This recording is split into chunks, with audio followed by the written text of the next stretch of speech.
امیر بوی چه حال داری؟ در اینجا چیکار میکنی حیوان؟ چه فکر کردی که هم ابدیایت را ما فراموش میکنه؟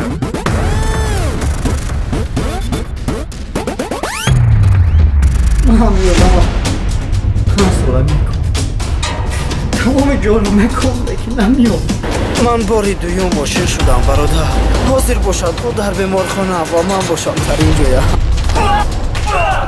تو با من گفت که تا میتونم دایم اونا بکنم و اکر شدی با خونسی اومد که چشمونشون رو بشون میگن چی؟